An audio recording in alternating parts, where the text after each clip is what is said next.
अस्सलाम वालेकुम।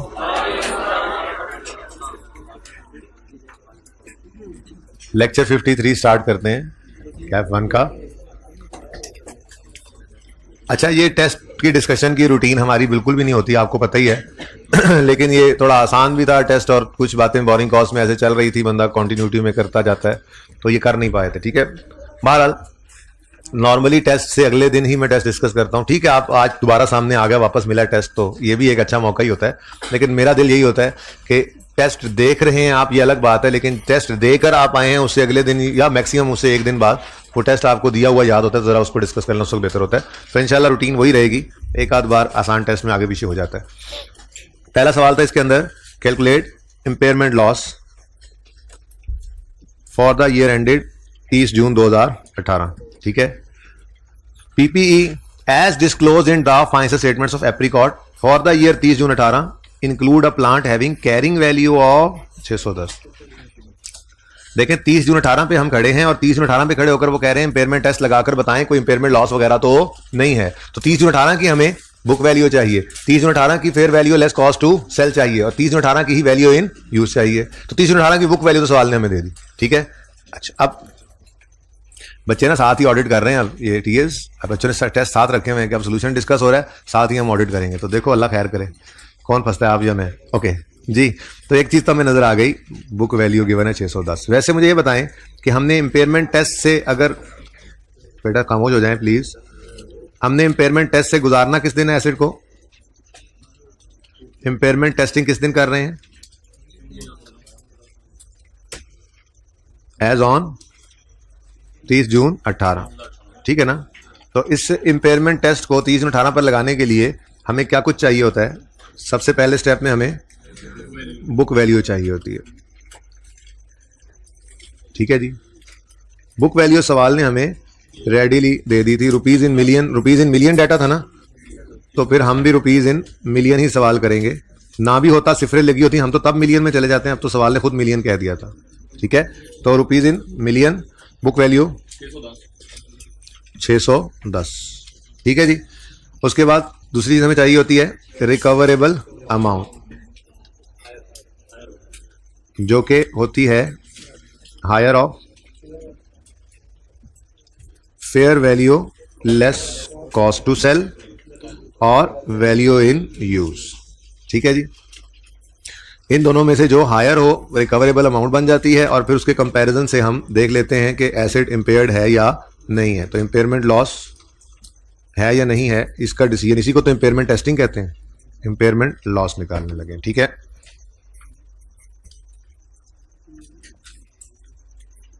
चले ओके जी। अब सवाल में कहता है the performance of plant has been deteriorating. यही तो वजह थी जिस वजह से उसने कहा है चेक करो इंपेयरमेंट तो नहीं है, क्योंकि ये एक इंडिकेटर होता था इंपेयरमेंट का कि हमारे एसेट की परफॉर्मेंस जो है वो डिटीरियोरेट हो रही है। ठीक है, गिरती जा रही है, जिस वजह से शक तो पड़ ही जाता है ना कि हो सकता है फ्यूचर में जितने कैश फ्लोज हम एक्सपेक्ट कर रहे थे इस एसेट से अर्न करेंगे वो ना हो, तो वैल्यू यूज कम हो जाए, जिस वजह से शायद आपकी रिकवरेबल अमाउंट कम हो जाए, और रिकवरेबल अमाउंट का कम होना इस खतरे में डाल देता है कि इतनी कम ना हो जाए कि बुक वैल्यू से कम हो जाए और एसेट इंपेयर हो जाए। तो यही इंपेयरमेंट टेस्टिंग होती है। ठीक है, तो वो कहता है performance of plant has been deteriorating since last year which is affecting APL sales. अच्छा, फॉलोइंग इन्फॉर्मेशन और estimates relate to plant for the year ending 30 June 2019। हम खड़े हैं 30 जून 2018 पर, तो फिर ये एस्टिमेट्स ही हो सकते थे। ठीक है ना, तो 30 जून 19 के एस्टिमेटेड फिगर्स हैं। Inflows from sale of product under existing condition of plant, बिल्कुल रेलिवेंट है। ऑपरेशनल कॉस्ट बिल्कुल रेलिवेंट है, डेप्रिसिएशन को हमने नहीं लेना। फिर एक्सपेंस ऑफ 2018 पेड इन 19 नहीं, एक्रूवल्स भी नहीं लेते। समझ आ रही है ना? कोई समझ ना आए तो बता देना, वैसे सारी बातें हुई हैं। Cost of increasing plants capacity नहीं, ना ही additional inflows. Interest on finance lease का लफ्ज लिख दिया, आपको समझाया था लीज या लोन आपके लिए एक जैसा ही है। ठीक है ना, लीज पे भी इंटरेस्ट होता है, लोन पे भी इंटरेस्ट होता है। तो आपने ना तो इंटरेस्ट को लेना है इन कैश फ्लोज में वैल्यू इन यूज की कैलकुलेशन करते हुए, ना ही लोन या लीज के प्रिंसिपल रीपे करने को आपने लेना है, ना ही टैक्स को लेना है। ठीक है, तो इसलिए जान के इंटरेस्ट ऑन फाइनेंस लीज इसमें लिखा हुआ था टेस्ट के अंदर। ठीक है, समझाया तो इंटरेस्ट ऑन लोन हुआ था, लेकिन साथ ही कहा था अगर लीज भी लिखा हुआ आ जाए तो वैसा ही है। ओके, नेक्स्ट है मेंटेनेंस कॉस्ट, बिल्कुल एक रेलेवेंट कैश फ्लो है, और टैक्स ऑन प्रॉफिट्स को नहीं लेंगे। ठीक हो गया। तो 3 ही हैं, लेकिन हम सारे फटाफट लिख कर लिस्ट के अंदर और उनसे जान छुड़ा लेंगे, या फिर नोट दे देंगे 3 लिखकर, बाकी नोट दे देंगे, बाकी चीज़ों को हमने नहीं लेना। ठीक है, दोनों सूरतें ही सही हैं। अच्छा, cash flows from plant are expected to decrease by 15% each year from 2020 and onwards. यानी 2019 के तो ये कैश फ्लोज हो गए ना, फिर 2020 के कैश फ्लोज इनसे 15% कम, और 2021 के 15% कम, और देखते हैं कितने साल इसकी लाइफ है। तो 15% इन कैश फ्लो से कम होते जाएंगे आने वाले सालों में, जितने साल भी होंगे उस एसेट की रिमेनिंग लाइफ, जिसकी हम वैल्यू यूज निकालने जा रहे हैं। ठीक है, the plants residual value after it's remaining useful life of 3 years is estimated at 100 million। ठीक है, ये भी रेलेवेंट कैश फ्लो है। एक बात, दूसरी बात, 19 पे खड़े हैं, 20 21 19 20 21 18 पे खड़े हैं ना, सॉरी 18 पे खड़े हैं, तो 19 20 21 ये 3 साल के कैश फ्लोज हमने प्रोजेक्शन में डालने होंगे। रिमेनिंग लाइफ जो 3 साल है, 5 तो नहीं कर दिया था, रिमेनिंग लाइफ जितनी है उतनी ही प्रोजेक्शन करेंगे ना, उतने ही अरसे की वैल्यू यूज निकालनी है। ठीक है, लेकिन हमने कैश फ्लोज कौन कौन से लेने हैं इसके अंदर भी पढ़ा था कि कैश फ्लोज जो लेने हैं उसमें क्या होता है, एसिड से चलकर जो फायदा आना है, एसिड के चलने से जो फायदा आना है, और उस एसिड को चलाने के ऊपर जो खर्चे होने हैं, और तीसरी चीज लाइफ के एंड पे जो सेल प्रोसीड्स मिलनी है उसको बेचकर। नहीं याद तो मैं दिखाता हूं, नहीं याद तो ये देखें, ये पढ़ा था हमने, एक डिब्बा था यहां पर, एक डिब्बा था पता नहीं कहां, ये देखें, कैश इनफ्लोज फ्रॉम, ये सब रंगीन आपकी क्लास में हुआ है, पोस्ट वालों को तो मैंने पढ़ाया ही नहीं है, ये आपकी क्लासेस में रंगीन हुआ है, ये रंगीनियां सारी आपकी क्लास की हैं जो आप भूल रहे हैं जी। Cash inflows from continuing use, cash outflow necessary to generate those inflow जो ऊपर लिखे हुए हैं, और net disposal proceeds at the end of assets useful life. तो वो अंदाजा ही होता है ना भाई, वो भी अंदाजा, रेजुअल वैल्यू अंदाजा वही लिखा हुआ था। तो ये 100 भी तीसरे साल के एंड पे लेना था, जो कि खैर भूले होंगे बच्चे। कितने बच्चे भूल गए 100 को लेना? ओके, हाथ ऊंचा खड़ा करें ना, ऐसे 10 12 हाइब्रिड में। ओके, हाइब्रिड में कोई भी नहीं है सही। अच्छा, आगे कहता है जी, an offer was receive to buy the plant immediately for 570। ये क्या है जी? Fair value. But APL has to incur following cost, customer तक ले जाने का खर्चा कॉस्ट टू सेल है, बिल्कुल। फिर लीगल कॉस्ट, ये कॉस्ट टू सेल है, लेकिन cost to reorganize production process after disposal of plant ये नहीं है।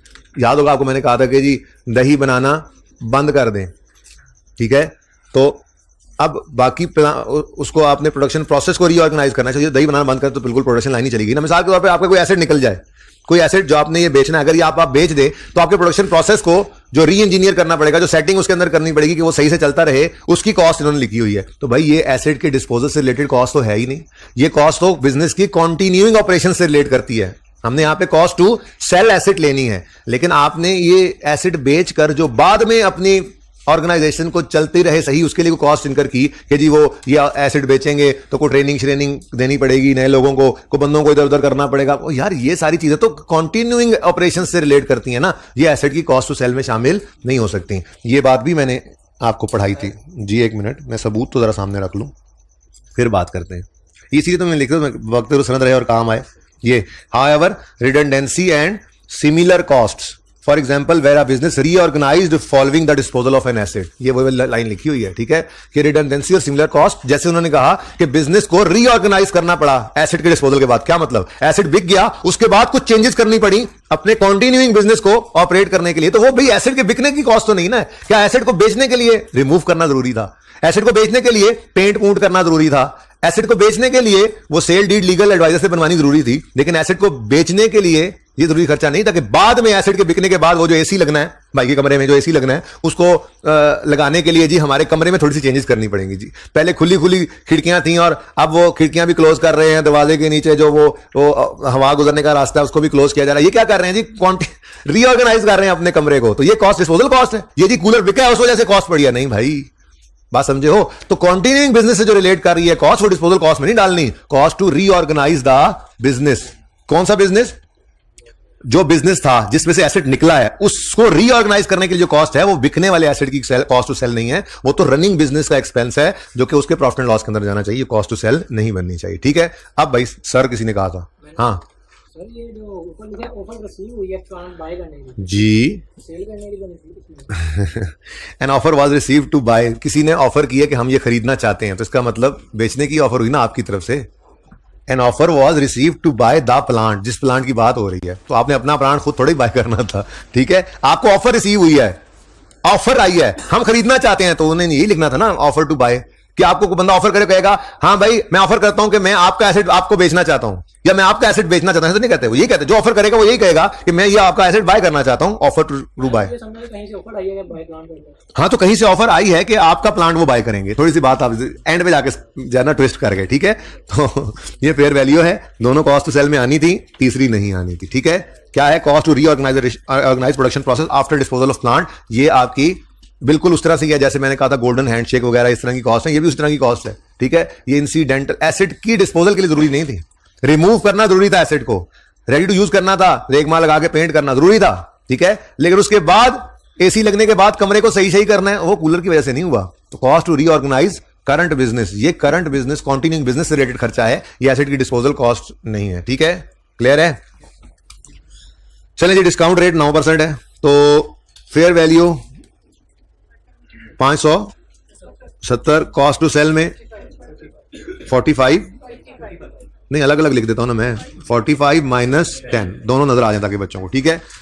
ओके, और आपने जो एक इग्नोर किया 50, उसका आप यहां छोटा सा नोट डाल सकते हैं, क्योंकि यहां पे आप -0 कर दें, -0 से बेहतर है यहां पर आप एक छोटा सा नोट डाल दें कि cost to reorganize production process is not a disposal cost, या यूं कह रहे is not a cost to sell, ताकि उसको पता लग जाए कि इसने खुद छोड़ा है। इतना सा नोट लिखना है सर, बेटा यहां लिख दो ना, ऐसे करके fair value less cost sell लिखा हुआ है, कॉस्ट सेल के साथ स्टार लगाओ और इधर नीचे करके लिख दो जी, जरूरी है।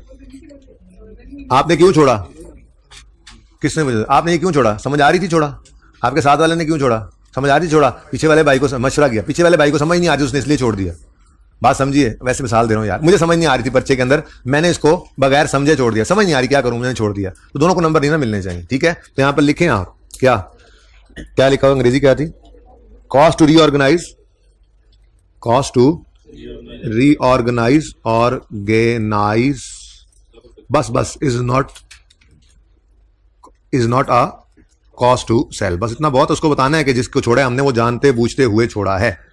डन जी, चल जी जी, सबको स्टार नहीं लगाना था, उसका तरीका मैंने आसान वाला बताया हुआ है। उसका तरीका ये है भाई, फिर कॉस्ट सेल निकल आई, पहले ये बताओ कितनी आई? 515, ठीक है। उसके बाद वैल्यू इन यूज के लिए हम वर्किंग करते हैं, तो ये एक वर्किंग करेंगे हम, वर्किंग 1, ठीक है जी। और वर्किंग 1 यहां पे हम कर लेते हैं। हमने निकालनी है value in use as on 30 June, बोलेंगे? बोलना मत, हाँ, एज ऑन 30 जून बोलना मत, मुझे पता ना लग जाए, मैं खुद सवाल से क्यों ना देख के करूं, क्यों ना मैं हलाल करूं अपनी रोजी, आप क्यों बोलें? हद हो गई यार, बोल दो किस दिन वैल्यू इन यूज निकालनी है। अच्छा, आप देखो हमें जो कैश फ्लोज गिवन है ना, वो 30 जून 2019 पर, और यहीं से हमने इसको 15% कम करके प्रोजेक्शन बनानी है इसकी 30 जून 20 पर और फिर 30 जून 21 पर, ठीक है। तो सबसे पहले इनफ्लोज फ्रॉम, बोलो इनफ्लोज फ्रॉम सेल, बस काफी है जी। कितना?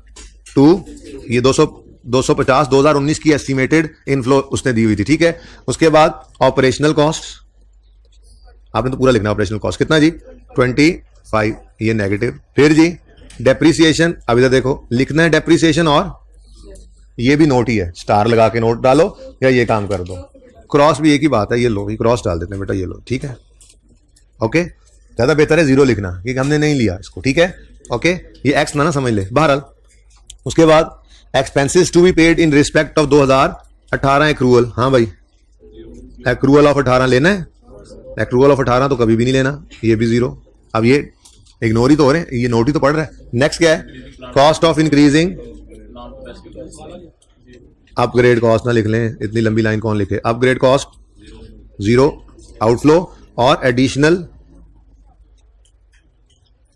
इनफ्लो इसका इसी की वजह से, ठीक है। एडिशनल इनफ्लो ऑफ अपग्रेड, ठीक है ना, बस ऐसे जी। इनिशियल इनफ्लो कितना? 0, पॉजिटिव के साथ आप लिख देंगे, ये 0 हमने नहीं लिया, एडिशनल ऐड नहीं किया इनफ्लो, ठीक है। Next interest on finance lease, फिर मेंटेनेंस कॉस्ट बिल्कुल आएगा, मेंटेनेंस कॉस्ट कितना? 15, ये आउटफ्लो। और उसके बाद इनकम टैक्स ये नहीं लेते, टैक्स ऑन प्रॉफिट्स ये भी नहीं लेते, ठीक है। तो ये हमारे कैश फ्लोज बन गए। अब एक चीज है रेजिडुअल वैल्यू, जिसको आपने भूलना था। रेजिडुअल वैल्यू ये बेसिकली लाइफ के एंड पर सेल प्रोसीड्स का अंदाजा ही होता है ना। हम आप 30 जून 18 पे खड़े होकर अंदाजे लगा रहे होते हैं, तो रेजिडुअल वैल्यू वही चीज है जो हम 30 18 पे खड़े होकर अंदाजा लगा रहे हैं कि 30 जून 21 पर जाकर ये एसेट 100 का बिकेगा।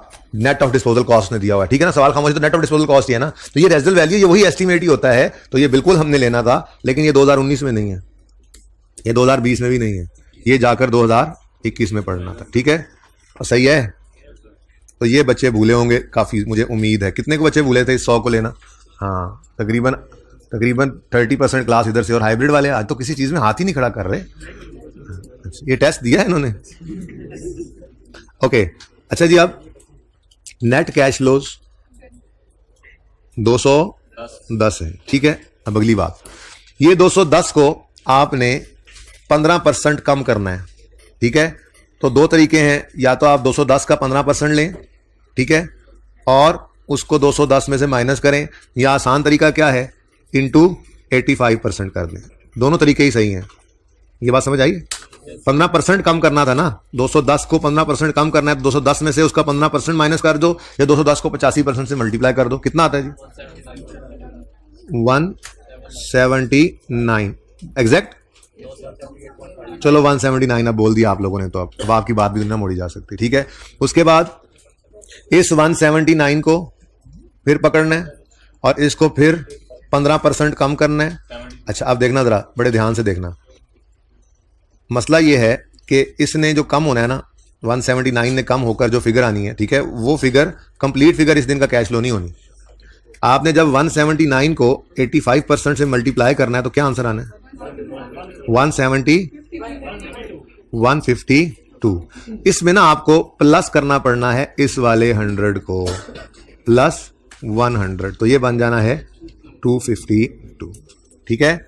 तो ये कोई नहीं, ये नीचे वाली लाइनें लगाने की जरूरत थी, डायरेक्ट ही करना था ये सब काम। तो 179 को 85% करके कैलकुलेटर पे ही 100 कर देना था ऐड, तो काम हो जाना था। या नीचे ब्रैकेट में भी आप यूं लिख सकते हैं इसको, या आपने पर्चे में यूं लिख दिया तब भी ठीक है। 152 प्लस 100 जी, मैंने ऐसे किया 252, ठीक है ना। एक और तरीका भी था, यहां पर पहले अलग से कैश फ्लोज नेट किए हुए हैं, तो सिर्फ उनको आपने कम कर लिया, तो 152 इसके ऊपर आ रहा होगा, 100 ऐड हो जाए। इन एनी केस 252 तक आपने पहुंचना था, 252 तक पहुंचना था। जैसे मर्जी पहुंचो भाई, फॉर्मेट कौन सा कोई स्टैंडर्ड ने लिखा हुआ है कैसे करना है जी। जी, अलग डिस्काउंटिंग कर ली है तब भी आंसर सही पे पहुंच गया हो तो मुझे कोई मसला नहीं है, ठीक है। क्यों नहीं नंबर कटेंगे? क्यों नंबर कटेंगे? क्यों नहीं कटेंगे? नंबर काटे हैं तो भाई गलत किया। देखें, वैल्यू इन यूज तक पहुंचने के लिए आपने 100 को अलग डिस्काउंट कर लिया तो भी कोई मसला नहीं है। अगर आप फिगर पे पहुंचने दें, आंसर सेम है तो फिर ठीक है, ओके। अच्छा जी, ये 152 प्लस 100 माइनस किया। उसके बाद जी हमें क्या चाहिए होता है जी? हमें तो इनकी प्रेजेंट वैल्यू चाहिए होती है। तो अब एक तो ये है, अब एक स्टेप और बचा लेते हैं ना आज। एक तो ये है कि हम पहले लिखें प्रेजेंट वैल्यू फैक्टर, फिर उसके अगले स्टेप में प्रेजेंट वैल्यू निकालें। दूसरा तरीका यह है कि हम प्रेजेंट वैल्यू ही निकाल दें, ठीक है। Present value at the rate of 9%। अब कैलकुलेटर पे सारा काम करना है, ठीक है। तो कैलकुलेटर पे लिखें 1.09 रेज़ टू पावर -1। ये एक साल पीछे आना है ना, ये वाला कैश फ्लो एक साल पीछे आना है। 30/19 पे करा, 30/18 पे आना, सब कुछ 30/18 में होना था ना, ठीक है। तो कैलकुलेटर पे करो, यहां पे लिख दिया present value at the rate of 9%। बस सब कैलकुलेटर पे करो काम। ये क्या, पहले प्रेजेंट वैल्यू फैक्टर लिखो, फिर अगले स्टेप में प्रेजेंट वैल्यू टाइम्स आया होता है, ठीक है ना। तो present value at the rate of 9%, 1.09 raise to power -1, एक साल पीछे आया। जो आंसर आ रहा है उसको मल्टीप्लाई करो 210 से। हम उसी से देखेंगे 210 से क्या आंसर आता है।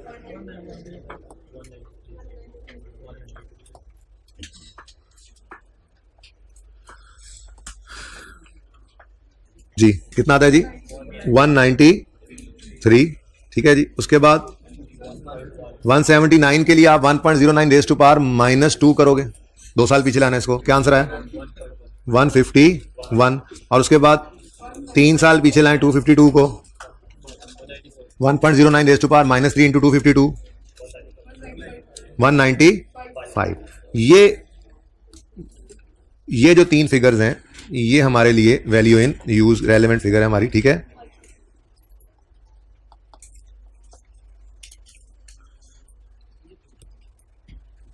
जी 193 प्लस 151 प्लस 195 टोटल आ गया 539, ठीक है। तो ये 539 हमारी वैल्यू इन यूज है। तो भाई जो बच्चे 539 पे पहुंचने के लिए, जिन बच्चों ने ये 100 अलग से प्रेजेंट वैल्यू निकाल कर ऐड किया और बाकी कैश फ्लोज अलग किए, तो अगर इनके नंबर कट गए हैं कोई एक आध नंबर तो वो जाके अपने पूरे करवा सकते हैं। ठीक है, जो टेस्ट के ऊपर ही सही चेंजेस कर रहे हैं वो, जो टेस्ट के ऊपर ही चेंजेस करी जा रहे हैं वो, ओवरराइटिंग मत करो। अगर कोई ऐसी चीज टेस्ट के ऊपर कर रहे हो तो भाई उसको काट के सिंपली लिखो अपने लिए सही करके, ठीक है ना। ये नहीं कि टेस्ट के बाद जाके 251 दिखा को यार एक नंबर बढ़ा दो, अल्लाह की नजर में तो नहीं ना बढ़ेंगे वो। ठीक है, असल में तो आई कैप के लिए तैयार होना है आपने। मैं ये नहीं कह रहा अल्लाह माफ कर, मैं आपके अल्लाह माफ कर शक नहीं किया, मैं वैसे कह रहा हूं कि अगर अपने समझने के लिए सही कर भी रहे हो ना इसको, तो उसको काट के सही करो ताकि पता हो मैंने गलती क्या की थी और अब मैंने क्या कर दिया सही फिगर को। ठीक है जी, तो 539 हायर क्या है जी, 539 is higher, so this is recoverable amount. ठीक है जी, तो रिकवरेबल अमाउंट 539 आ गई। अब हमारा एसिड की जो औकात है वो इतनी गिर चुकी है कि उसकी बुक वैल्यू जो नजर आ रही है उससे भी कम है, तो इंपेयरमेंट लॉस आ गया 71 का। ठीक हो गया जी। अच्छा, अब ये तो आ गया हमारे पास इंपेयरमेंट लॉस। इंपेयरमेंट टेस्टिंग की हमने ऑन 30 जून 2018, तो ये इंपेयरमेंट लॉस है एज ऑन, बल्कि फॉर द ईयर एंडेड ही होता है, ये एक्सपेंस है, लेकिन एज ऑन 30 जून 18 हमारा एसिड इंपेयरमेंट लॉस 71 का झेलने के बाद अब 610 से 539 पर आ चुका है, यानी अब इसकी बुक वैल्यू रिवाइज हो चुकी है। सवाल ने ना रिक्वायरमेंट में साथ ये भी कहा था ऑल्सो कैलकुलेट डेप्रिसिएशन ऑफ 2019, तो ये अगला हिस्सा है जी, डेप्रिसिएशन एक्सपेंस 2019 की हमने कैलकुलेट करना था। ये कितने बच्चों ने किया, कितने बच्चे भूल गए रिक्वायरमेंट घर आके देखिए, ओ डेप्रिसिएशन भी निकालनी थी 19 की, हाथ खड़ा करें, रिक्वायरमेंट को ध्यान से पढ़ा करें खुदारा। तो डेप्रिसिएशन अब 610 नहीं 539 है, लेकिन इसमें से 100 को माइनस करना मत भूलना, cost minus residual value over useful life, remaining कितनी 3 साल, तो डेप्रिसिएशन एक्सपेंस आ गया, ये किसका है 2019 वाले साल का 146। ठीक है जी, तो ये दो रिक्वायरमेंट्स थी, इंपेयरमेंट लॉस 71 का आया है और डेप्रिसिएशन के लिए हमने रिवाइज्ड बुक वैल्यू को यूज किया, रिमेनिंग लाइफ पे डिवाइड किया। ठीक है जी, यहां तक को मसला जी। क्या भाई ऊंचा बोलना,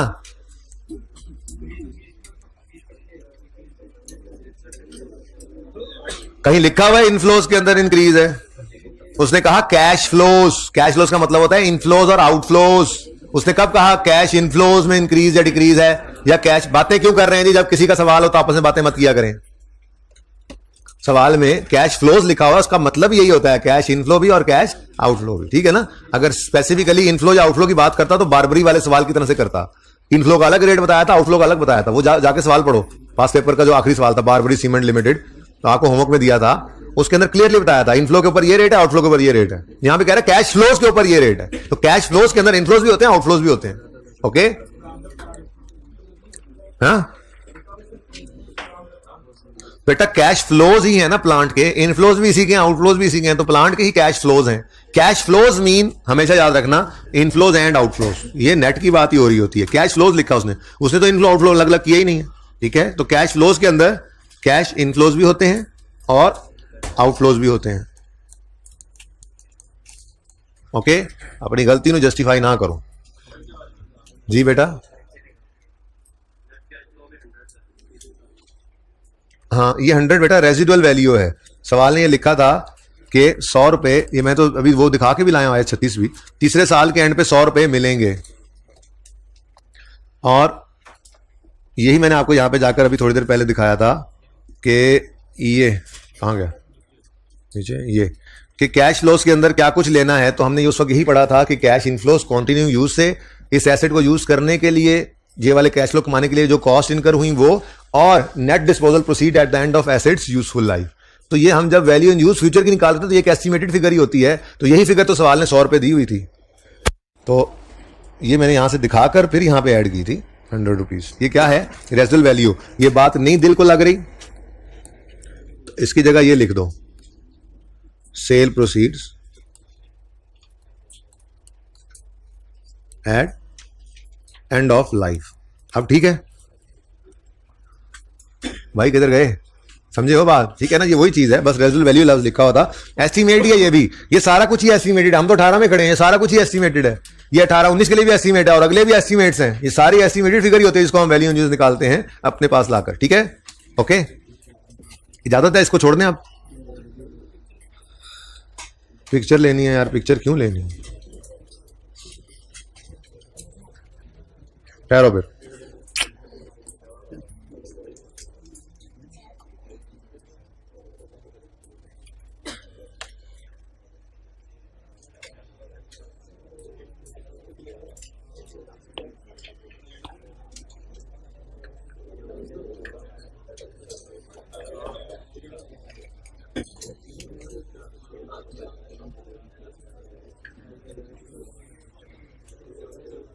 अच्छा जी,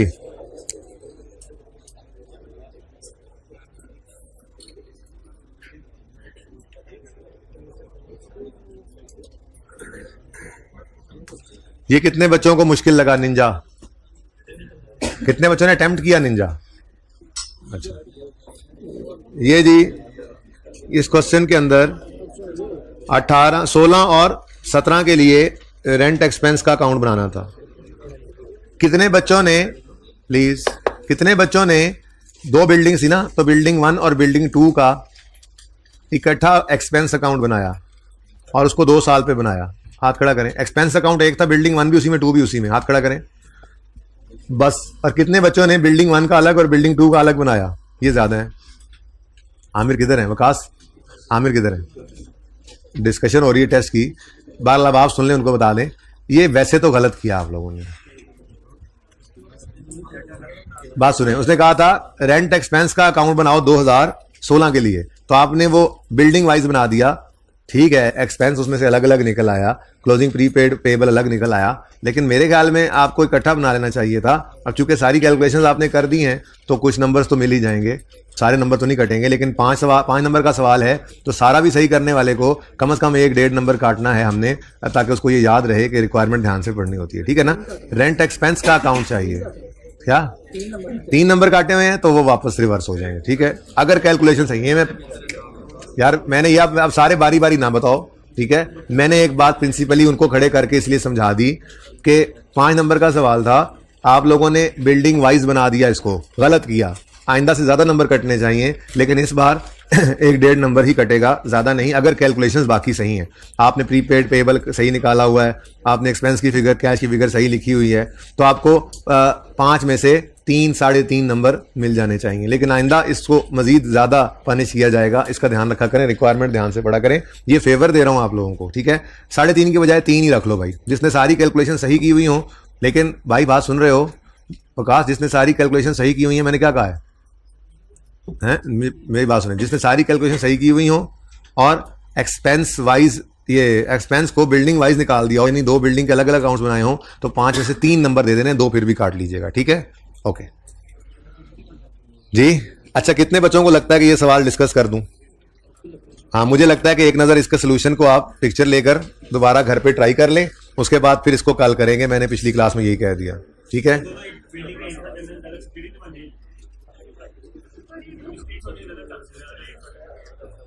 कोई नहीं, नहीं चांस बनाओ ना भाई। रेंट एक्सपेंस का लेजर मांगा गया है, आप 10 बिल्डिंग्स भी हो तो एक ही अकाउंट में मैनेज करो उसको। लेकिन एक रूरल का सवाल आएगा नहीं, अब आपका एडजस्टमेंट्स ही आएंगी, उसके लिए आप तैयार हैं, आप टेंशन ना लें। इंट्रो का पर्चा तो आपने देना नहीं, ये इंट्रो के पर्चे में सवाल आया था। क्यों बातें कर रहे हैं जी आपस में, फीमेल स्टूडेंट्स खास तौर पे? पिक्चर नहीं आ रही तो क्या करूं?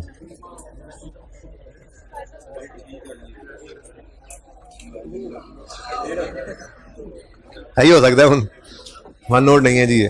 अच्छा जी, सुने ट्राई कर लीजिएगा, घर पे ट्राई कर लीजिएगा, इसको कल दोबारा डिस्कस कर लेंगे, कोई इशू नहीं। ओके, ग्रेनाइट कॉर्पोरेशन पे आते हैं। कर लें सवाल ग्रेनाइट वाला। कितने बच्चों ने ग्रेनाइट कॉर्पोरेशन में अटेम्प्ट किया था और पहली अटेम्प्ट में बगैर सोल्यूशन देखे हो भी गया था? हाथ और कम हो गए। अच्छा, कितने बच्चों ने अटेम्प्ट ही नहीं किया? सवाल तो अब मैं करवाने ही लगा, बाकियों के हाथ नीचे थे, वो क्या है? फिर यार पानी पड़ा बता, ये पड़ा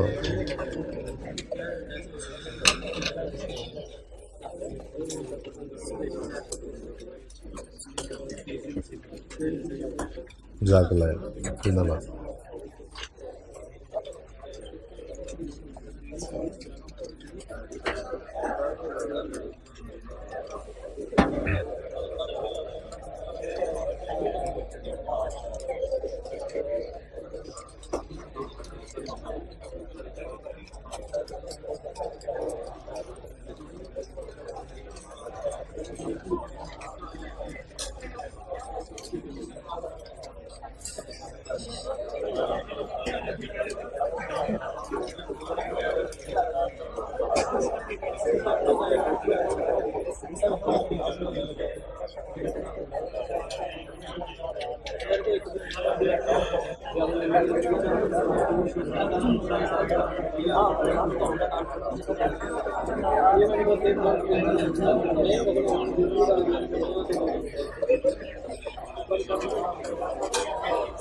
ओके जी, ओपन कर लें। पासे पर 7 ग्रेनाइट कॉर्पोरेशन पे 279 पे था।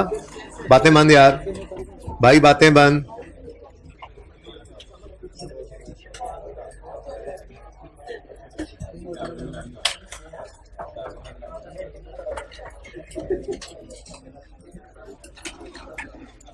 कितने बच्चों ने, मैं दोबारा पूछ रहा हूं, इसको अटेम्प्ट किया है? ओके, और बिल्कुल सही हो गया था। अच्छा चलें, कितने बच्चों को लगता है कि नहीं ये सवाल करना चाहिए? अच्छा, फिर सारे ने हाथ खिला लें, ठीक है। वैसे मैंने पिछली क्लास में कर लिया है, करना तो था ही।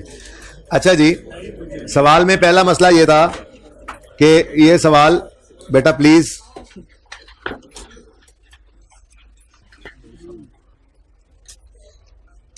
तीस जून 2010 एंड 30 जून 2011, 2 साल पे ये सवाल फैला हुआ था, ठीक है। तो आसान था, मैंने बता दिया था तरीकाकार तो, लेकिन फिर भी एक बार मैं इस तरह का सवाल अपने सामने करवाना चाह रहा था। कितने लेक्चर्स हो गए IAS 23 को? आज ज़्यादा हो गए, ख़त्म करें इसको, हैं? 5वें देख लो, देख लो।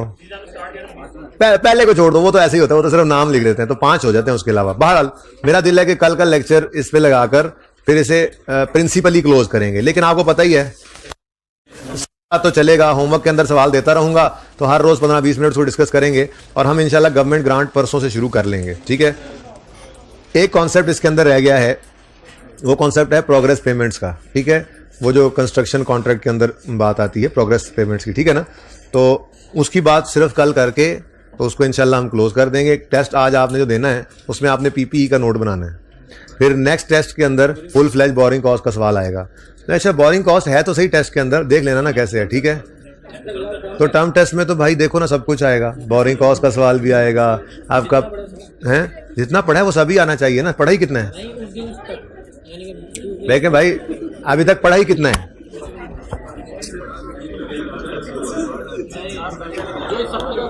Please please please, government grant इंशाल्लाह इस हफ्ते शुरू हो जाएगा, ठीक है।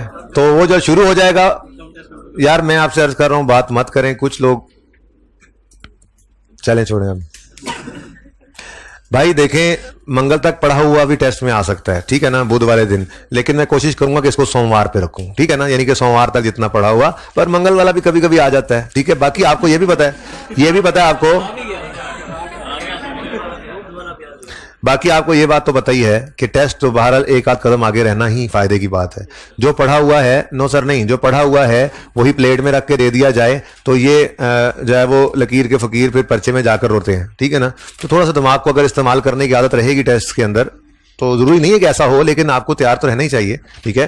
कि आपको एक चीज समझा दी गई, आप थोड़ा उसको ट्विस्ट करके किसी और तरीके से पूछ लिया गया, घुमा फिर आगे बात पूछ ली गई, आपके सामने ऐसी सिचुएशन रखी गई कि आपके सामने वो सिचुएशन क्लास में अगर नहीं गुजरी हुई तो आपका दिमाग का टेस्ट तो वहीं पे ही है ना, ठीक है। कि आपने पढ़े हुए को कोशिश करके अप्लाई करना है, जो समझ में आए to the best of your knowledge आपने वो उसको अप्लाई करना है, ठीक है ना। तो ये थोड़ा सा अनसीन का एलिमेंट कोशिश होती है कि वो हो। तो नेक्स्ट टेस्ट टर्म टेस्ट है, ठीक है, अच्छी बात है, आज वाला टेस्ट तो देना। नेक्स्ट टेस्ट के अंदर क्या है भाई, PPE पड़ा हुआ है, 36 पड़ा हुआ है, 23 पड़ा हुआ है, 20 आ गया बस, ठीक है। तो कोई नहीं, इतना जरूरी नहीं है कि कोई 50 नंबर का ही टर्म टेस्ट होगा, पर ये सारा कुछ जो है ये कौन सा भूलने दे रहा हूं आपको। आज आपने PPE का नोट बनाना है, रिवाइज हो जाएगा, मैंने डिस्कस करना है तो फिर रिवाइज ही है वो, ठीक है। टेस्ट डिस्कस होना है तो IAS 36 ये रिवाइज कर ही तो रहे हैं, अभी IAS 36 तो रिवाइज किया टेस्ट के अंदर, ठीक है, और IAS 23 तो हम कर ही रहे हैं। तो क्या रिवीजन की जरूरत है आप लोगों को, आपका तो सब कुछ तैयार ही है साथ के साथ, ठीक है, ओके। अच्छा, 30 जून 2010, ये जो बाद में बोलते हैं ना लड़के, ये जिसने बोलना है ना उनको मैंने अब निकालना है। ये व्हाइट कमीजदार वाला बोले जा रहा है जब से क्लास शुरू हुई, ये भाई साहब भी बोले जा रहे हैं, ये पीछे भाई साहब को बहुत मसला है, टेस्ट के टाइम से बोले जा रहे हैं। तो ये 3-4 केसेस ऐसे हैं जैसे ही मैं बात करके हटता हूं ना, फटाफट फौरन रुका है, जैसे ही ये शुरू कर दो अपनी बात, ठीक है ना। तो भी ऐसे बच्चों को क्लास से निकालने का वक्त हुआ चाहता है।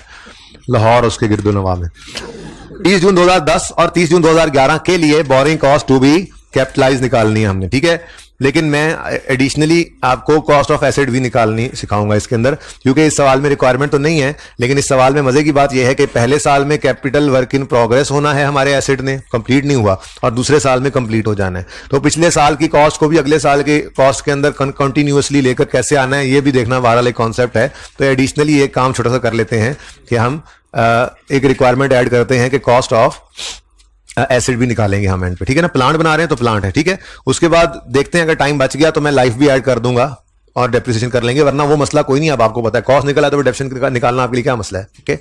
लेकिन हर चीज को इनकम स्टेटमेंट बैलेंस शीट में पहुंचाने की आदत तो हमें बहरहाल है ही, ठीक है। मैंने एक्सट्रैक्ट्स बनवाए थे ना स्टार्ट में, अब एंड पे जाके भी कल इंशाल्लाह एक सवाल होमवर्क में दूंगा, उसमें फिर हमने एक्सट्रैक्ट्स ही बनाने। हमें पता होना चाहिए इनकम स्टेटमेंट में क्या जाता है, बैलेंस शीट में क्या जाता है, ठीक है। ये सारी चीजों का हमें पता होना चाहिए हर टॉपिक के अंदर। हर टॉपिक में अभी तक करते भी यही आए हैं, I-16 में भी ऐसे ही किया था, I-36 में भी ऐसे ही किया था, 23 में भी ऐसे ही कर रहे हैं, गवर्नमेंट ग्रांट में भी ऐसे ही करेंगे। हर टॉपिक के अंदर हमारा, क्योंकि हमारा मकसद ही क्या है, हमारा मकसद फाइनेंशियल स्टेटमेंट्स ही बनाना है। मैंने माना कि इनकम स्टेटमेंट बैलेंस शीट का सवाल अब FY2 में बनाएंगे आप, लेकिन वो FY2 में जाकर ये सारी चीजों को अप्लाई भी तो करेंगे ना वहां पे, तो तैयारी साथ साथ लेकर चलनी। और एक्सट्रैक्ट्स वो मांग भी लेता है, पूरी इनकम स्टेटमेंट बैलेंस शीट उसने टेस्ट नहीं करनी, लेकिन एक्सट्रैक्ट्स तो मांग सकता है ना।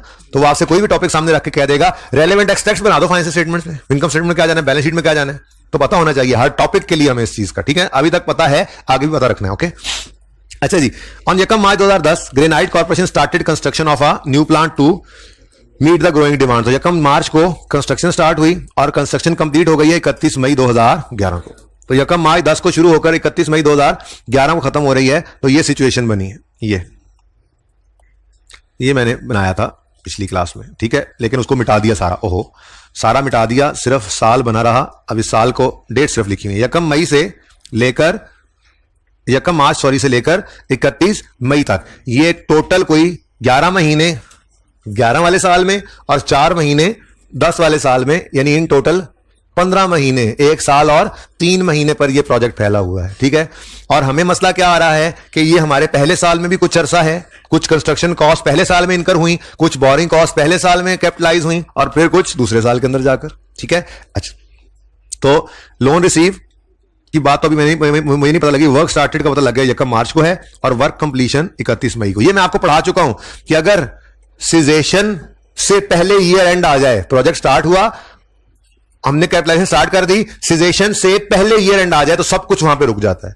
अब ये पावर लिमिटेड वाले सवाल के अंदर सवाल वहीं पे रुक गया था, लेकिन इस सवाल की खूबसूरती ये है कि अगले साल में हमें लेकर आ रहे हैं, ठीक है। तो पहले साल के अंदर हमें सब कुछ 30 जून 10 पे रोकना पड़ेगा और अगले साल को फिर यकम जुलाई से शुरू करेंगे और फिर 31 मई तक एसेट के अंदर सारी चीजों को ऐड करते हुए आएंगे, ठीक है ना। तो इसलिए मैंने 2 रेलेवेंट डेट्स लिखी हैं फॉर स्पेसिफिक लोन। एक है 30 जून 2010, 30 जून 2010 यकम मार्च या जो भी लेटर निकलेगा, वैसे लेटर क्या देख लो, वो तो आपने सवाल किया ही हुआ है, ठीक है। जो हमने लोन लिया है वो भी यकम मार्च को आया है, ठीक है। लोन यकम मार्च को आया है और फर्स्ट पेमेंट भी यकम मार्च 10 को ही हुई है, तो ये तीनों पेमेंट्स तो सेम थी, ठीक है ना। तो कमेंसमेंट तो यकम मार्च को हो जाएगी, लेकिन पहली सिजेशन हमने करनी है यकम 30 जून पे। ये सिजेशन वैसे प्रोजेक्ट की नहीं हुई है, लेकिन मैंने कहा था अगर ईयर एंड आ जाए तो हर चीज ने ईयर एंड पे रुक जाना है, ठीक है। उसके बाद फिर यकम जुलाई से काम शुरू होगा और अगले 11 महीने, यानी कि अगर आप देखें तो पहले साल में कैपिटलाइजेशन वाला पीरियड कितना निकल रहा है, 4 मंथ्स, ठीक है। और दूसरे साल के अंदर कैपिटलाइजेशन का पीरियड कितना निकल रहा है,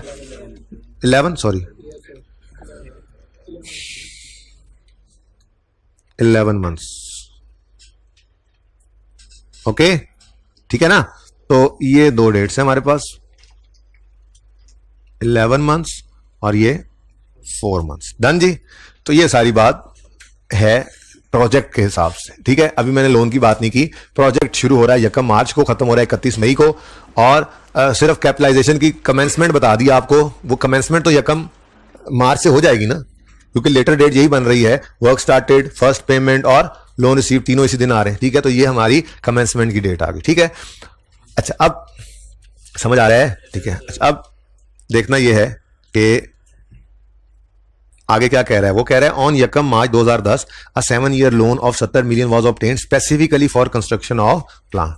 ये 70 मिलियन का लोन है, स्पेसिफिक लोन, ठीक है। ये भी किस दिन आ गया हुआ है, यकम मार्च को ही आ गया ना, अभी डेट लिखी थी, ठीक है। तो यकम मार्च को हमने इस दिन ये प्रोजेक्ट स्टार्ट किया है, प्रोजेक्ट इस दिन स्टार्ट हुआ है और इसी दिन ये लोन भी आ गया कितने का, ये इधर मैं ऐसे करके लिख देता हूं 70 मिलियन का, ठीक है।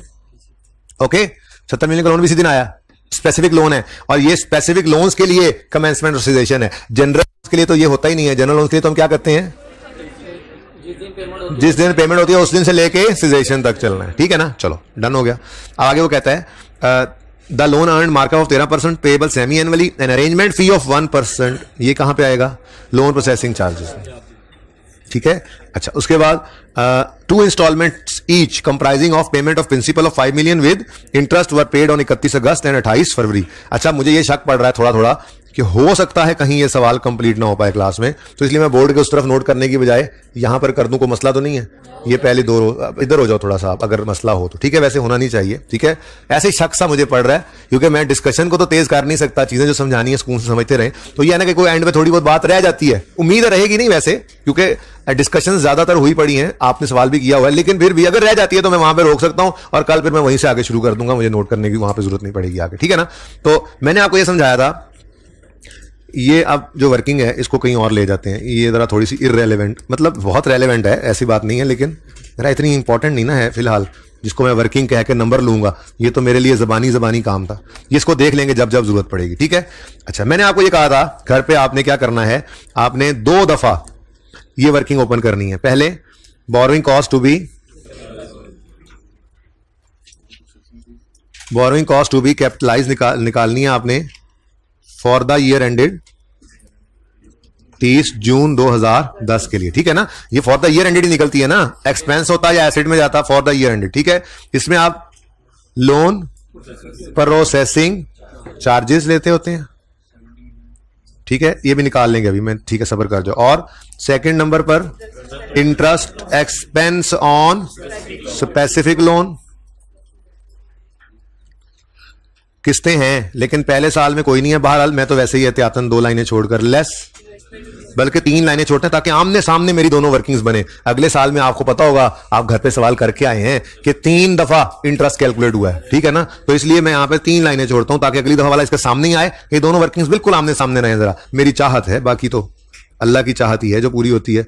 Less investment income on specific loan ही होता है, इसलिए लिखने की जरूरत नहीं है। तो ऊपर एक्सपेंस नीचे इनकम, दोनों को नेट कर दिया करते हैं, ठीक है। उसके बाद number 3 interest expense on general loans, फिर एक्सपेंस है तो ये भी एक्सपेंस है, नेगेटिव नहीं पॉजिटिव वाला, interest expense on general loans, ठीक है। और फिर यहां पे हम टोटल कर लेंगे। अब रुपीज इन मिलियंस में ये क्वेश्चन करना चाहूंगा, ठीक है। इससे फायदा ये होगा ना मुझे आपके, मैं कॉपी पेस्ट कर लूंगा दूसरे साल के लिए इसी फॉर्मेट को, ठीक है, और बिल्कुल आमने सामने रखेंगे। तो ये अगर मैं ना बताता जब आप कल जा रहे थे, घर जा रहे थे, तो मैं अगर ये बात ना बताता कि दोनों को अलग अलग रखना है, तो क्या आप घर पे अलग अलग ही रखते हैं?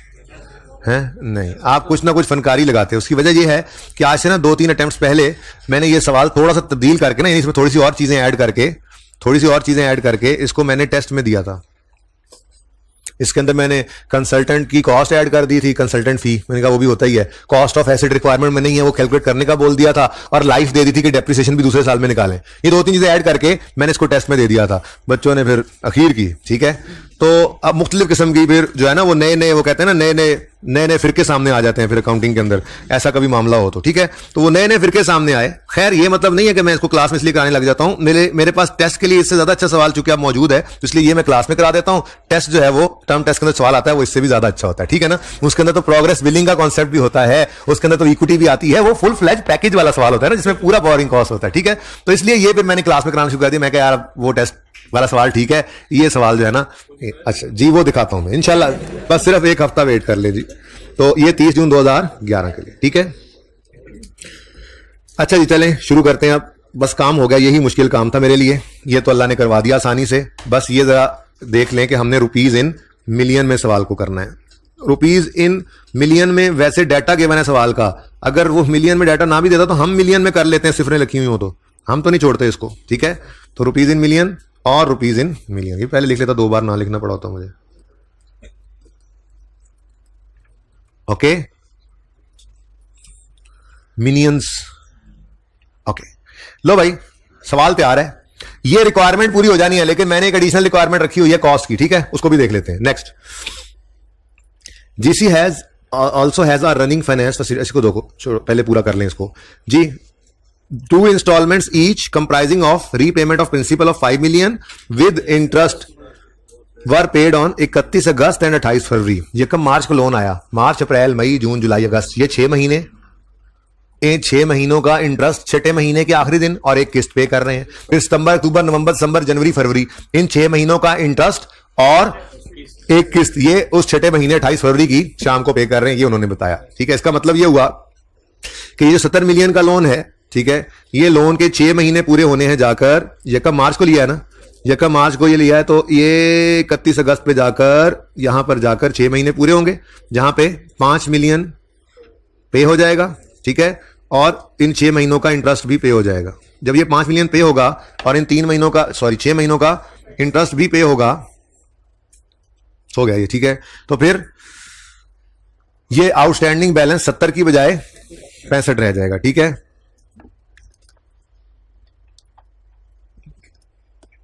जून 10 आ गया ये, ठीक है जी। तो ये 5 पे होकर ये 70 से कितना रह जाएगा? 65, ठीक है। तो इसको मिटा दो, यहां पे 65 ही लिखते हैं। अब यहां पर 65 रह गया, उसके बाद फिर 6 महीने गुजरेंगे, तो ये 65 के 6 महीने जाकर पूरे होंगे 28 फरवरी पर। इस दिन जाकर फिर 5 मिलियन पे होगा और ये रह जाएगा 60, ठीक है। तो इस वजह से आपके पहले साल में तो ठीक है, मैंने माना कि पहले साल के अंदर तो ये 70 ही आउटस्टैंडिंग था, लेकिन दूसरे साल के अंदर देखें तो पहले 2 महीने 70 आउटस्टैंडिंग रहा, फिर अगले 6 महीने फरवरी तक 65 आउटस्टैंडिंग रहा, फिर आखिरी 3 महीनों के अंदर 60 आउटस्टैंडिंग हो गया, ठीक है ना। तो इस तरह से वर्किंग थी दोनों साल के अंदर, डिफरेंट। ये भी अभी कर लेते हैं, कोई मसला ही नहीं है इसके अंदर। सबसे पहले मुफ्त के नंबर ले लो। Loan processing charges, 1% of 70 million है ना, तो 70 मिलियन का 1% वर्किंग शो किया करो एग्जामिनर को जी, 0.7 मिलियन। डन हो गया जी, ओके। उसके बाद सारा स्पेसिफिक लोन पढ़ लिया है, सारी बात भी उसकी देख ली है। इंटरेस्ट ऑन स्पेसिफिक लोन अब 1 मिनट में निकल सकता है, और इन्वेस्टमेंट इनकम के लिए तो हमें रिसीट पेमेंट बनाना पड़ता है। तो ये वाले आसान नंबर मैंने कहा था पहले लेते हैं, ये भी आसान नंबर ही थे ना, 1% वाला, ये क्यों छोड़े? बोरिंग कॉस्ट भी अप्लाई उसने मांगी हुई है, रिक्वायरमेंट है, तो फटाफट ये एक नंबर ले लो, आधा नंबर, 1 नंबर, जो भी है इसके। 20 नंबर का सवाल था ये, ठीक है। वैसे अब नहीं आता 20 नंबर का, ठीक है, 7-8 का आता है अब, हो सकता है इस दफा तो बहरहाल मिक्स कर देगा, तो देख लेते हैं, ठीक है। बहरहाल देखते हैं, वो डिस्कस करेंगे पर्चे में क्या हो सकता है क्या नहीं हो सकता। फिलहाल पढ़ते रहें। फिलहाल तो यूं समझे कि बस ये टॉपिक ही है, सारी दुनिया हर टॉपिक को ऐसे ही पढ़ते हैं कि बस इसी में सारा पर्चा पूरा तैयार कर लेते हैं, उसके बाद फिर बाकी चीजें आती जा रही हैं, तो फिर आहिस्ता आहिस्ता वो चीजें मिक्स होती चली जा रही है, ठीक है ना। तैयारी करते हो तो ऐसे समझते हैं ना, किसी में से लाजमी आना है, ओके, हर एक टॉपिक में से, ओके। अच्छा जी, अब ये जो पॉइंट 2 है, इसको मैंने लाल डिब्बा लगाया हुआ है कल की तरह से, क्योंकि इसमें जनरल लोन पड़ा है, और जनरल लोन के लिए मुझे सिर्फ एंड पे जाकर रेट चाहिए होता है, इसलिए मैंने इसको साइड पे रखा हुआ है, और ठीक है। अच्छा, एक छोटी सी डिस्कशन जहन के अंदर आ रही है, स्पिन इंडस्ट्रीज वाला सवाल जो किया था ना, उसके पॉइंट ऑफ व्यू से मुझे लग रहा है कि एक छोटा सा ट्रीटमेंट हमें चेंज करके करना चाहिए। इंशाल्लाह एक आध दिन में आपसे डिस्कस करूंगा मैं, फिलहाल तो मैं खुद उस पर काम कर रहा हूं। अच्छा, ऐसे मैं एडवांस में बता दूंगा, ठीक है। अच्छा, छोटी सी एक कैलकुलेशन शायद चेंज करवाऊं, वो भी डिस्कशन करके, लेकिन सवाल वो वैसे ही करते रहे पहले, वो पक्का होगा तो तभी चेंज कर सकेंगे ना, ठीक है। एक ज़हन के अंदर छोटा सा पॉइंट ऑफ व्यू है, वो आपसे शेयर करूंगा, ऐसे जरा तैयार किया आपको। फिलहाल जी, पॉइंट 3 में सरप्लस फंड्स की इन्वेस्टमेंट है, पॉइंट 4 में पेमेंट्स हैं, और construction work was suspended from 1 फरवरी 2010। यार ये पानी इसमें डालो, भाई को थोड़ा सा पानी जल्दी करो, डाल के देखो इसको, दे दिया पानी, रहने दो फिर। अब क्या है तुम्हें?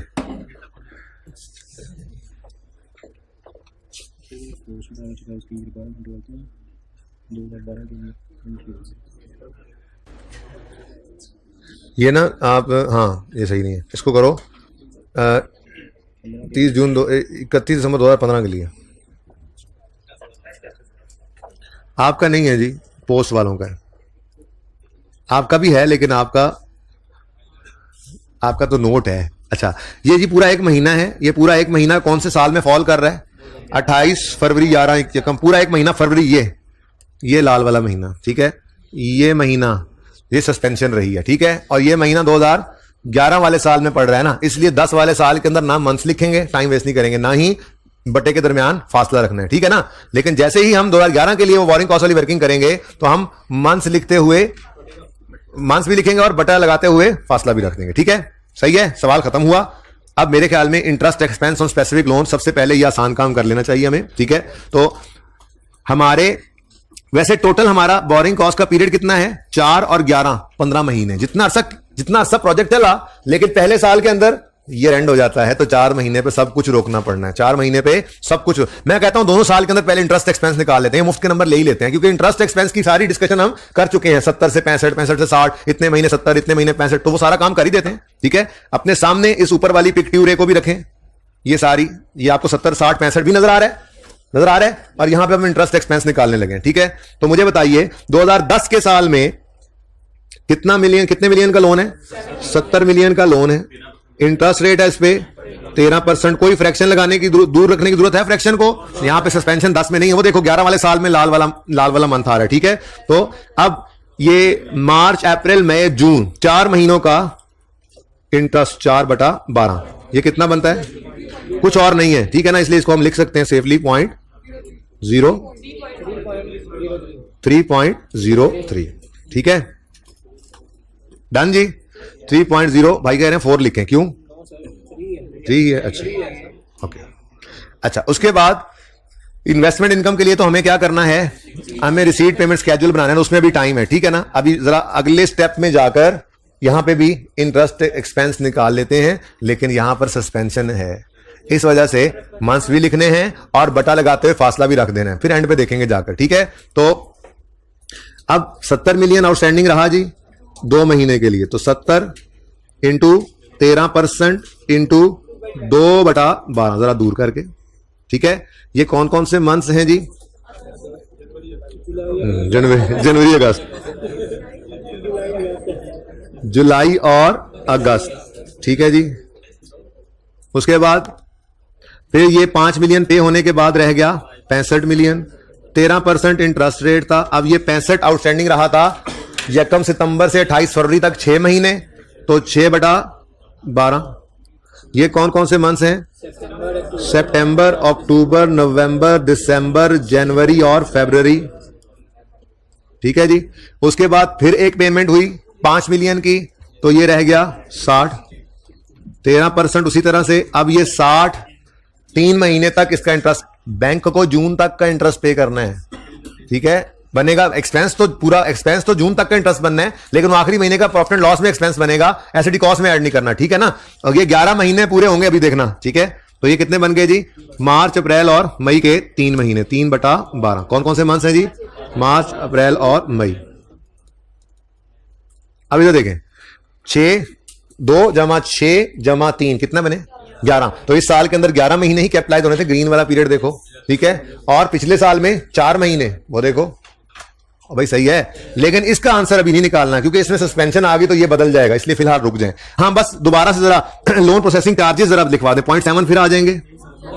अच्छा 65 पे लगा लें 1%, हाँ नहीं ठीक है, वो एक दफा आने थे। हाँ, अगर सवाल खुद कह देता कि हर साल कुछ चार्जेस जा रहे हैं तो वो अलग बात थी, लेकिन अभी तो loan processing charges normally once होते हैं, ठीक है, सही हो गया।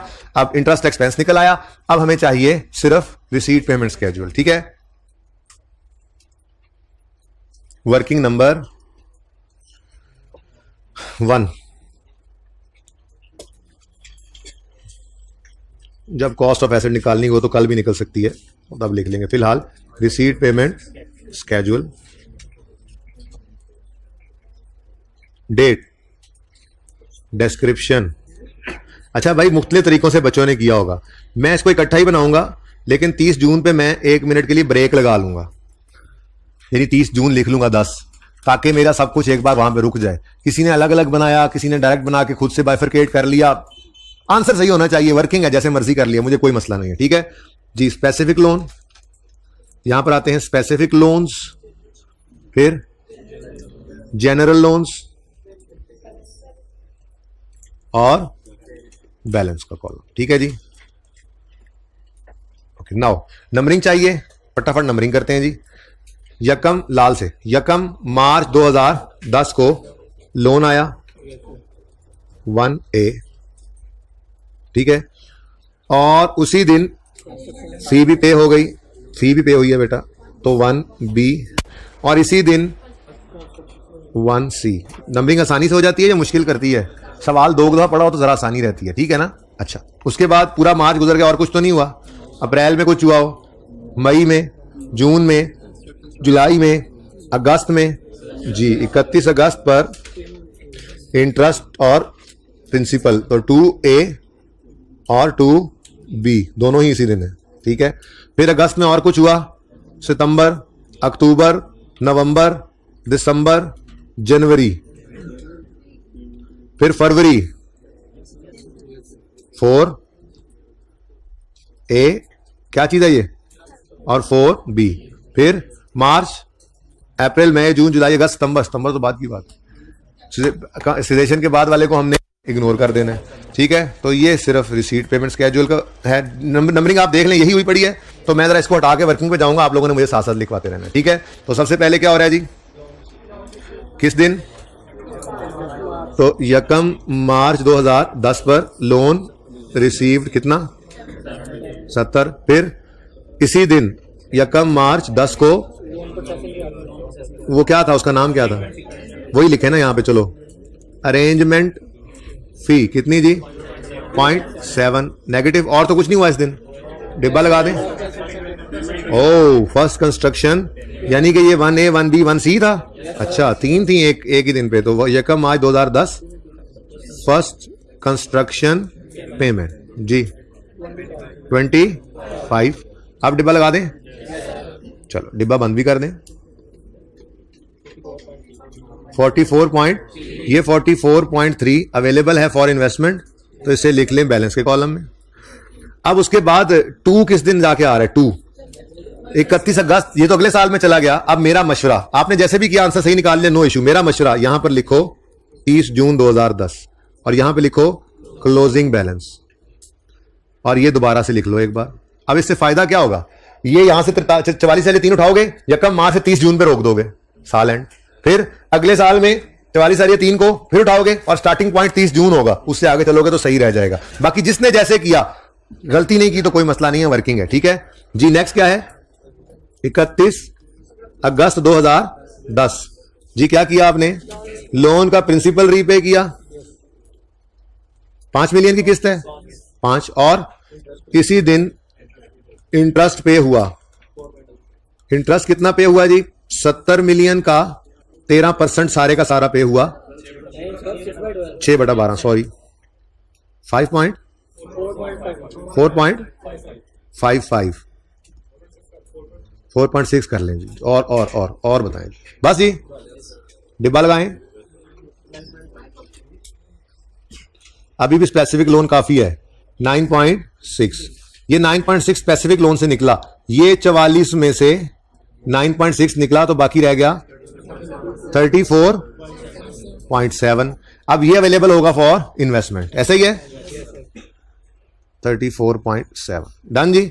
नेक्स्ट, फिर क्या हुआ? 31 जनवरी 2011 को सेकंड कंस्ट्रक्शन पेमेंट, ये कितनी है जरा देख के बताना। ओ,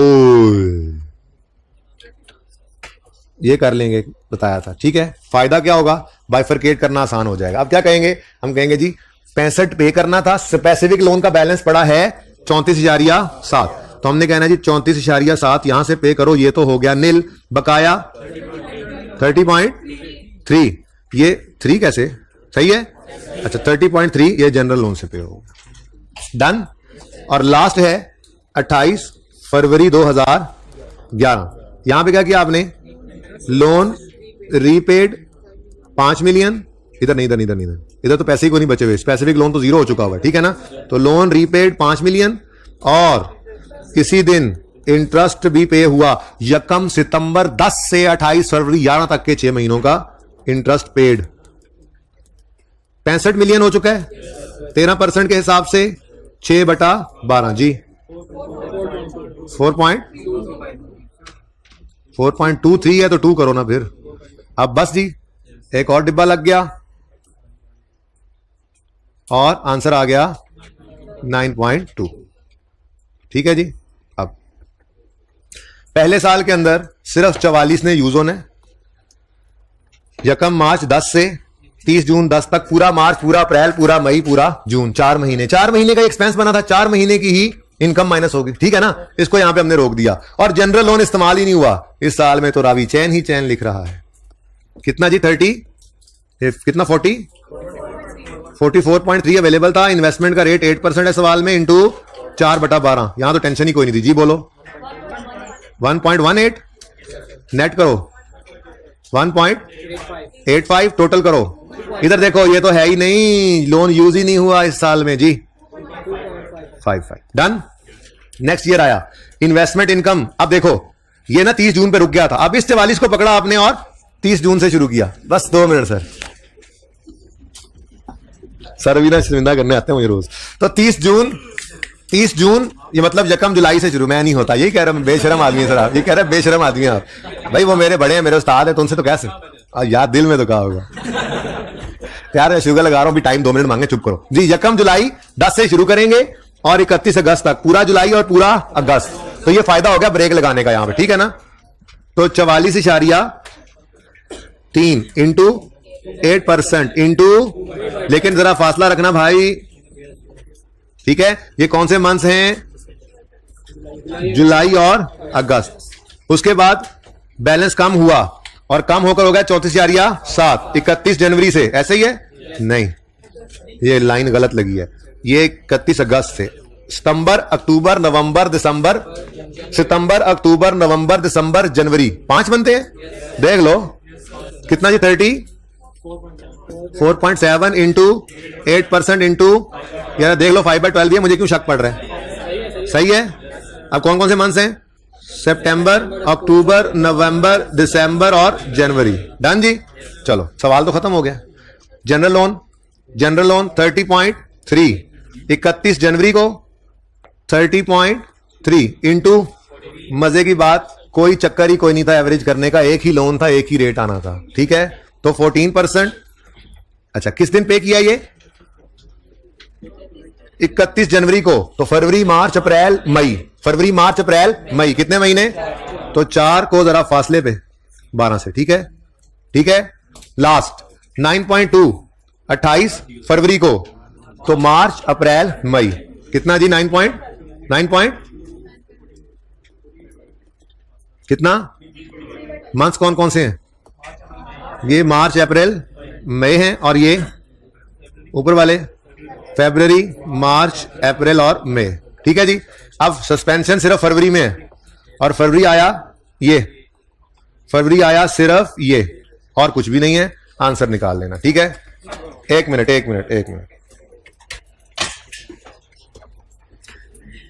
होमवर्क के अंदर पास पेपर 1 ट्राई करना है, उसमें इक्विटी है, समझ नहीं आएगी, रिसीट पेमेंट बनाना है, पता नहीं क्या करना है, ट्राई करना है ना, मैंने करवाना है कल, ठीक है। पास पेपर 1 और क्वेश्चन बैंक 1 और 2, पास पेपर 1 क्वेश्चन बैंक 1 और 2, ये होमवर्क में लिखना है। पास पेपर 1 क्वेश्चन बैंक 1 और 2, पास पेपर 1 क्वेश्चन बैंक 1 और 2।